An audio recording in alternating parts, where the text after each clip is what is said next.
се е кръстил, пред която гръб е превивал, на която се е молил, откак се помня. Заедно с вярата и паметта си, нашият народ най-много е пазил от враговете си хляба, защото и духовният ни живот, и песента, и свободата ни започват с хляба и с него свършват. Защото любовта към хляба е любов към човека. В този хляб, дето днес го изпичаме, пшеничен и духовен, сме умесили не само трудностите от миналото, но и всичките надежди за бъдещето. С него се храним днес, ще храним и утрешния си ден, и децата, и внуците си. Хлябът на народа ни, българският хляб.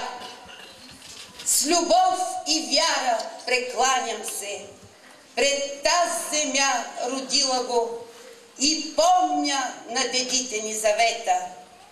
Никой не е по-голям от хляба.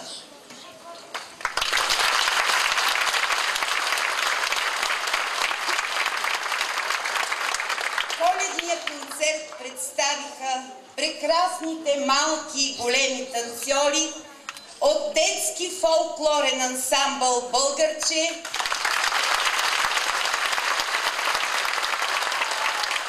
младежки танцов ансамбъл „Браво“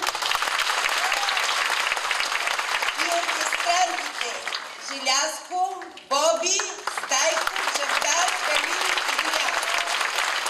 С ръководители Станка Иванова, Иван Добрев,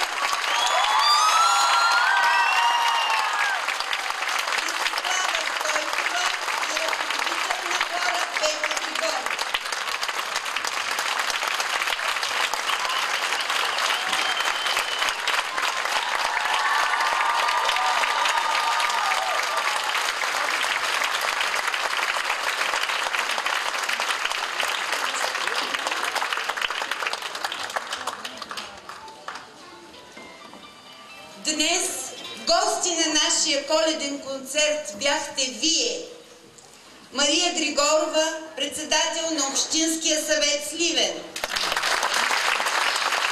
Веска Вълчева, заместник областен управител,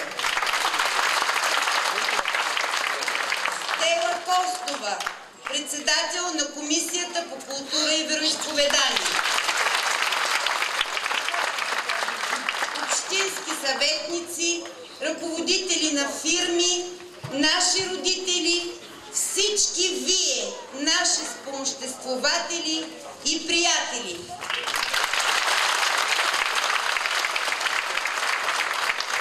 Цветя за прекрасните артисти от инженер Колю Милев, кмет на община Сливен, Десислава Танева, министър на земеделието и горите, танцорите от клуб Хоро при читалище Хаджи Димитър,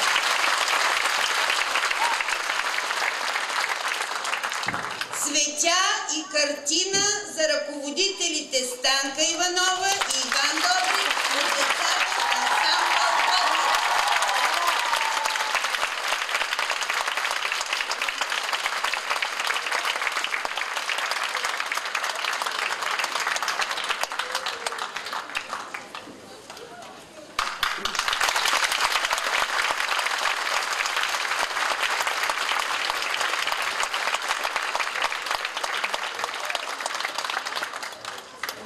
Пожелаваме на всички весела Коледа и щастлива Нова година!